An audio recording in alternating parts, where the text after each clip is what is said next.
से मनुस्मृति इन लोगों ने लागू करने की सोच लेके ये लोग चल रहे हैं, तो वो हमारे लोगों के प्रति ये दर्शाती हैं। आज एट्रोसिटी जितनी भी घटनाएं हो रही हैं देश के अंदर, तो वो एक प्लानिंग के तहत हो रही है। हमारे खिलाफ एक साजिश रची जा रही है और हमें दोबारा से उसी दशा में ये लोग देखना चाहते हैं, दलिद्री में देखना चाहते हैं। वही दबा कुचला जो हमारे लोग, हमारी पीढ़ियाँ सहती आई हैं, वो हमारे जो बच्चे हैं उनको भी वो वैसे ही देखना चाहते हैं।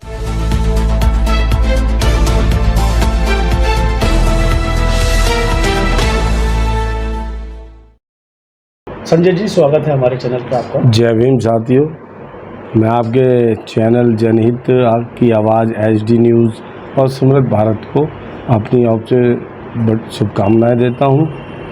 जय भीम, जय भारत।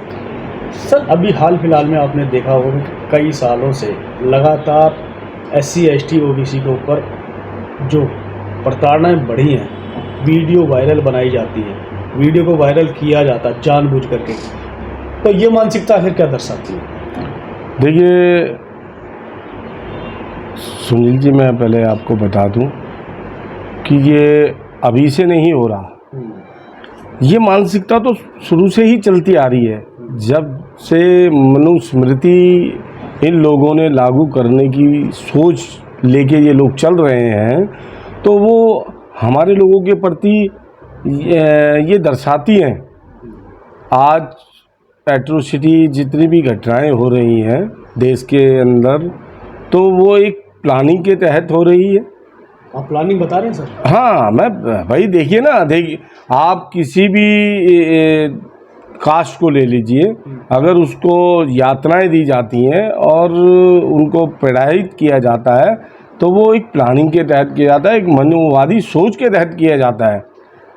वो क्या सोच है कि इनको, जो पहले हमारे लोगों में जागरूकता नहीं थी, जो लोगों के साथ छुआछूत, दबा कुचला तबका समझा जाता था, वो दर्शाता है आज के टाइम में। तो और क्या ये मानसिकता, जिस तरीके से आपने अभी कहा कि पीछे दबा कुचला समाज होता है, वो अब आगे आने लगा है, पढ़ लिख करके सवाल जवाब करने लगा है, तो क्या उनको दबाने की कोशिश की जा रही है? मैं अजय जरूर, क्योंकि बाबा साहब का संविधान जो था, आज लोगों ने पढ़ना चालू कर दिया। वो बात अलग है कि जितना पढ़ना चाहिए तो उतना नहीं पढ़ पा रहे, लेकिन जो पढ़ पा रहे हैं वो समझ रहे हैं कि हमारे खिलाफ एक साजिश रची जा रही है और हमें दोबारा से उसी दशा में ये लोग देखना चाहते हैं, दलिद्री में देखना चाहते हैं। वही दबा कुचला जो हमारे लोग, हमारी पीढ़ियाँ सहती आई हैं, वो हमारे जो बच्चे हैं उनको भी वो वैसे ही देखना चाहते हैं। बहुजन समाज के साथ चाहे जितने भी अत्याचार हो जाएं या कितनी भी उनको परेशानियों का सामना करना पड़े, लेकिन उनकी जो मानसिक सोच है वो क्यों नहीं बदल रही है सर इस चीज़ को लेकर? उसका कारण एक है, कहीं ना कहीं उनको किसी चीज़ का समर्थन मिलना। हाँ, समर्थन किसका मिल रहा है? वो उस सरकार का जो आज बैठी हुई है, जो सरकार मनुस्मृति को बढ़ावा देना चाहती है, जो सरकार चाहती है कि दलितों पे अत्याचार होते रहना चाहिए। अगर जिस देश के ग्रंथ को कहा जाता है, जिसको भागवत गीता कहा जाता है, उसमें ये लिखा गया, शूद्र और नारी हाकन के अधिकारी, पशु और शूद्र नारी हाकन के अधिकारी। तो उसकी मानसिकता आपको पता चलेगी, उस लिखने वाले ने क्या सोच रखी होगी हमारे लोगों के प्रति। क्या मतलब वो ये चाहते हैं कि आज हम पशु और इनसे भी नीचे कुचले, दबे कुचले लोग हैं। आज तो संविधान के माध्यम से जब चल रहा है देश, तो वो मानसिकता क्या दोबारा पनप सकती है क्या? हाँ, पनप रही है। संविधान को दरकिनार कर दिया जाता है। आज संविधान के दायरे में कौन सी चीज़ हो रही है, देखिए ना। अगर आज मैं आपको याद दिलाना चाहूँगा, कुछ साल पहले की, अभी ज़्यादा साल नहीं हो, तुगलकाबाद वाला कांड। आज हमारे देश में दोहरी मानसिकता है। एक राम मंदिर बनता है, तो बुरा मत मानिएगा, मैं आपको बताना चाहता हूँ, राम जी भी हमारे हैं, लेकिन राम मंदिर बनता है तो वो सरकार पैसा लगाएगी। अच्छा। और गरीबों का जो मंदिर, तुगलकाबाद मंदिर जो रविदास जी का मंदिर है, क्योंकि वो हमारा मंदिर है, उसको सरकार हमें लीज पे भी दे रही है, तो वो भी 5.25 करोड़ रुपए में दे रही है। तो ये दोहरी मानसिकता है। सर, जहाँ पर आप दोहरी मानसिकता की बात कर रहे हैं, हमारे ही लोग कुछ ऐसे हैं जो पढ़ लिखने के बाद अपने गरीब समाज को छोड़ देते हैं, बेसहारा छोड़ देते हैं, उनके लिए कोई सहूलियतें नहीं है। अगर वो उनके पास कोई गुहार लेकर के भी जाते तो उनको समझने या समझाने की जगह उनको धुतकार मिलती है। आखिर ऐसा क्यों? ऐसा देखिए इसलिए है, मैं उन लोगों की गलती भी है, और गलती क्या होता है, जब कुछ लोग पढ़ जाते हैं तो जहाँ उन्होंने नौकरी करनी है वो 90% कौन लोग हैं, वो 90% जनरल हैं। अब उसमें वो 10% के लोग हमारे लोग हैं। अब वो यातनाएं, जिस देश में बाबा साहब के प्रति इतनी यातनाएं, जिस देश में बाबा साहब पढ़े हैं, तो वो अब यातनाएं सह सह के पढ़े हैं। उनके साथ भी दलितों वाला व्यवहार हुआ है, तो मुझ जैसे और आप जैसे आदमियों की क्या वैल्यू है? यही कारण है आज हमारे लोग पढ़ने के बावजूद छुपने में मजबूर हैं। अगर वो छुप कर ना रहें और निकल जाएं, तो मैं समझता हूँ कि ये 15% जो लोग हैं ना, वो 85% पे इस तरह राज ना कर पाएंगे। पढ़ भी जाते हैं बहुजन समाज के लोग और पढ़ने के बाद तरक्की भी पा लेते हैं, परंतु अगर हम बात करें तो आज का समय में ऐसा हो रहा है कि बहुजन समाज इतना पढ़ रहा है, उससे ज़्यादा ही धर्म की ओर आकर्षित हो रहा है। इस पर आपका क्या कहना है? वो देखो, ऐसा है कि घर में एक नारी होती है। अभी हम भले ही अपने आप को कितना भी बाहर निकलने की कोशिश करें, लेकिन जब तक हम अपने घर की स्त्रियों को यह नहीं समझाएंगे कि पढ़ाई, हमारे देश में पढ़ाई का ही महत्व है, और हमारे बच्चों को पढ़ाई से ही कामयाबी मिल सकती है, पढ़ाई से ही समाज में मान सम्मान मिल सकता है, पढ़ाई से ही बाबा साहब के संविधान में जो हमारे प्रति जो जो बातें हमारे फेवर की लिखी हैं उनको समझ सकते हैं। जब तक उद्धार नहीं हो सकता, और चाहे कितना भी आप शोर मचा लो, पढ़ाई, संविधान को समझना ही आपके और मेरे बच्चों के लिए भलाई का काम है। जिस तरीके से आप संविधान की बात कर रहे हैं, देश संविधान से चलता है और मौजूदा सरकार जो है संविधान में दिए गए जितने भी अधिकार हैं सबको दरकिनार करते हुए अपनी ही बात को मनवाने में आगे रहती है और मनवाती भी है, चाहे वो साम दाम दंड भेद कुछ भी इसके लिए इस्तेमाल करना पड़े। आने वाले समय में आप क्या देखते हैं कि ये जो एक सोच है संविधान को खत्म करके नए संविधान को लागू करने की, वो होती नजर आ रही है क्या? वो नया संविधान नहीं है, मनुस्मृति को लागू करने की। मैं बात आपकी बात जो को भी हो पूरा कर देता हूँ। जी। देखिए, जब तक आम जनमानस नहीं निकलेगा, ये बहुजन के लोग नहीं निकलेंगे, तो कोई भी जो पहले होता है और जो होता रहा है और जो होता रहेगा, वो होता रहेगा। क्यों? क्योंकि जब तक जनमानस के हम लोगों को ये नहीं समझाएंगे, अपने बच्चों को नहीं समझाएंगे कि आने वाले समय में कितना गलत होने वाला है, तब तक ये कोई भी सरकार, देखिए, मनुस्मृति को मानने वाली सरकारें जो बैठी हैं, वो किसी ना किसी एजेंडे से बाबा साहब के संविधान को ख़त्म कर रही हैं। और ख़त्म करने का कारण यही है क्योंकि आप आवाज़ नहीं उठा पा रहे। जब तक जो हमारे लोग पढ़ भी गए हैं, जो राजनीति में भी, मैं उनके लिए भी कहना चाहूँगा कि वो पद के कारण मोह माया छोड़ दें, वरना उनके बच्चों के साथ जो होने वाला है वो भविष्य बहुत ही गलत होने वाला है। अभी आपने सभी को एक चेतावनी दी है, फिर भी हमारे ही लोग अलग अलग पार्टियों में अलग अलग संगठनों में बटे हैं। उनका सोचना है कि अगर मैं जो कह रहा हूँ वो बात सही है, मिलने को तैयार नहीं है, बात करने को तैयार नहीं है, तो फिर कैसे कह सकते हैं कि आने वाला समय जो है कुछ सुधार होगा? देखिए, ऐसा नहीं है कि सब लोग एक जैसे हैं। हमारे कुछ राजनेता ऐसे हैं, मैं ख़ास तौर से पार्टी के राजेश लिलोतिया जी हैं, उनके लिए कहना चाहूँगा। वो एक सोच को लेके चल रहे हैं। वो संविधान को किस तरह से, उन्होंने एक कार्यक्रम रखा है, संविधान रक्षक। मैं आपके चैनल के माध्यम से बता देना चाहता हूँ, जो संविधान को मानने वाले लोग हैं वो ज़्यादा से ज़्यादा संविधान रक्षक बने, जिससे कि आपके बच्चे सेफ ज़िंदगी और सेफ लाइफ महसूस करेंगे इस देश में। सर, पे बैक टू सोसाइटी की जब आप बात करते हैं, बाबा साहब ने खुद कहा था कि अगर आप कुछ सक्षम हैं, पढ़े लिखे हैं, तो अपने कमज़ोर तबके को, जो अनपढ़ है, उनको समर्थन करें, सहयोग करें और उनको समझाएं कि संविधान की रक्षा कैसे की जाएगी। परंतु कुछ लोग आज भी अनभिज्ञ हैं और जो पढ़ लिख गए हैं वो उस बात को समझाने में सक्षम क्यों नहीं है? उसकी वजह जब तक वो अपने ड्यूटी काल में रहते हैं, नौकरी के समय में रहते हैं, तब तक तो वो समाज को छोड़ देते हैं। एक तरीके से वो नाकारा लोग हैं। जब उन्हें जब लगता है कि अब वो उनकी 60 प्लस हो गए, नौकरी की रिटायरमेंट आ रहा है, तब उन्हें समाज और समाज की जो दूरियां हो चुकी हैं वो समझ आती है। लेकिन उससे देश सुधरने वाला नहीं है, समाज सुधरने वाला नहीं है। जब तक वो लोग कुर्सी पे बैठ के अपना डिसीजन लेना नहीं चालू करेंगे, तब तक कोई भला नहीं होने वाला। जब तक वो समाज को, आज बाबा साहब ने, लेकिन मैं ये कहना चाहूँगा, देखिए बाबा साहब ने भी 4 लोग अपने खर्चे पे विदेश भेजे थे।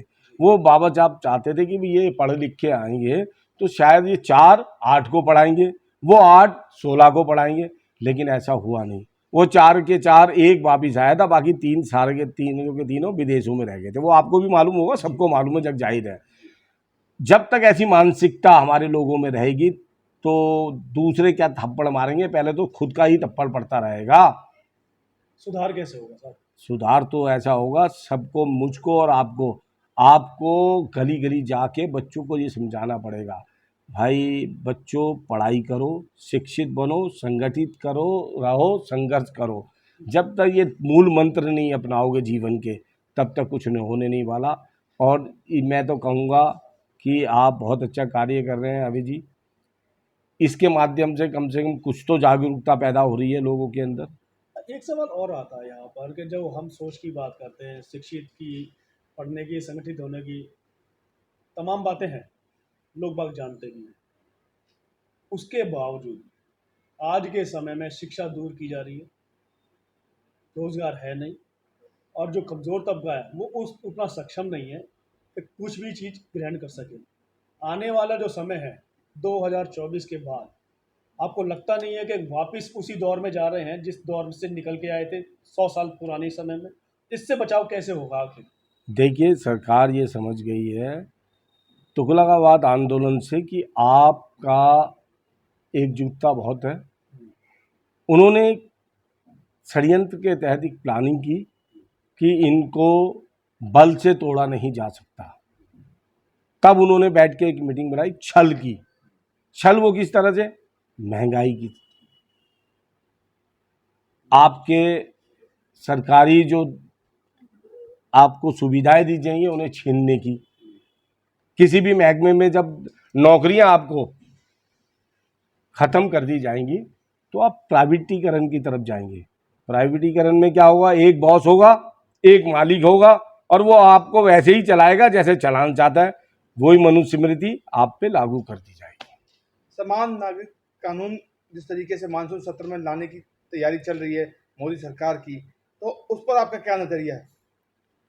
देखिए, गुलाम को गुलाम बनाने की नज़रिया है, और वो चाहते हैं कि आपके आगे हांडी और पीछे झाड़ू लटका दिया जाए। तो यही मानसिकता लेके वो चल रहे हैं। अगर उनकी सोच आप लोग जागे नहीं तो 2025 का जो उनका एजेंडा है हिंदू राष्ट्र बनाने का, वो पूरा हो जाएगा। तो आपके चैनलों के माध्यम से आप लोगों से मैं विनती करना चाहता हूँ, जो मेरा इंटरव्यू देख रहे हैं उनसे मैं निवेदन करता हूँ, हाथ जोड़ के, बाबा साहब के नाम को दोबारा ख़त्म ना होने दीजिए। अगर बाबा साहब का संविधान ख़त्म हो गया तो आप लोग ख़त्म हो जाएंगे। हिंदू राष्ट्र अगर बनता भी तो उससे तकलीफ क्या है आपको? देखिए, हिंदू राष्ट्र, आप हिंदू का डेफिनेशन क्या है? सभी लोग हिंदू हैं? कैसे हिंदू हैं बताइए ना। अगर एक ब्राह्मण अपनी लड़की को मेरे बेटे से ब्याहेगा, मेरे को हिंदू होने का, आज जिस देश के राष्ट्रपति को आप आज भी मंदिर के अंदर घुसने नहीं देते, उसको आप हिंदू की बात बताना चाहेंगे? तो वो हम हिंदू हैं? हिंदू राष्ट्र का मतलब तो यही है। अच्छा, तो हाँ, तो मैं कहना चाहता हूँ ना, हाँ भाई, हिंदू 15% हैं इस देश में। हम लोग कहीं भी हिंदू नहीं है। लड़ने के लिए अगर कहीं पे मरवाना है तो हम हिंदू हैं।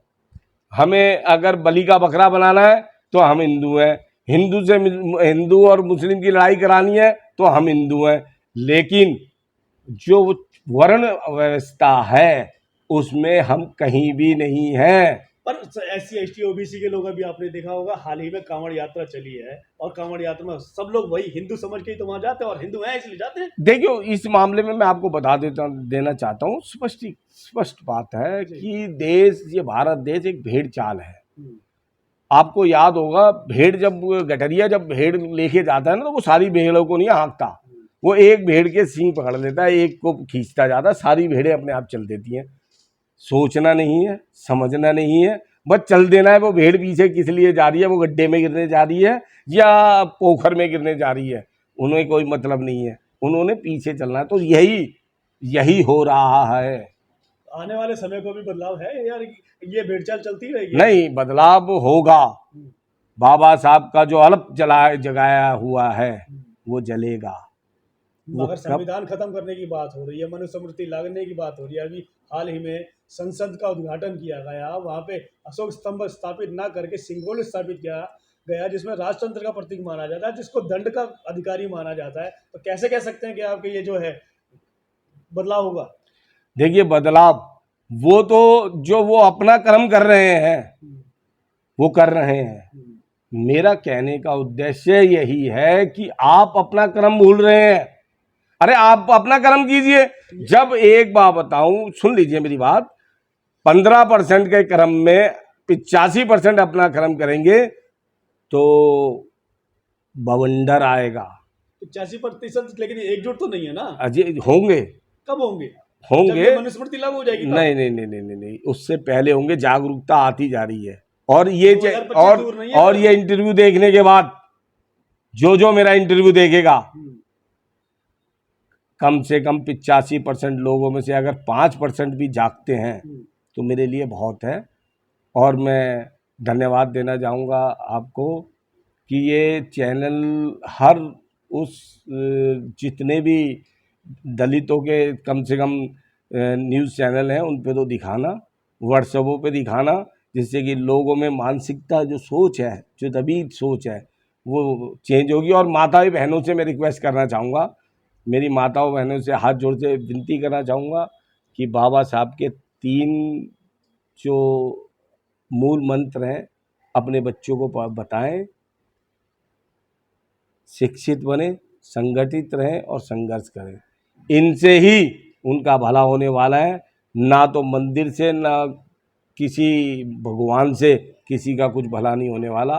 मानो, लेकिन जिसको मानना है वो संविधान है, वो किताब है, वो पुस्तक है, उसको पढ़ाएं, कृपया पढ़ाएं। धन्यवाद। जय भीम, जय भारत।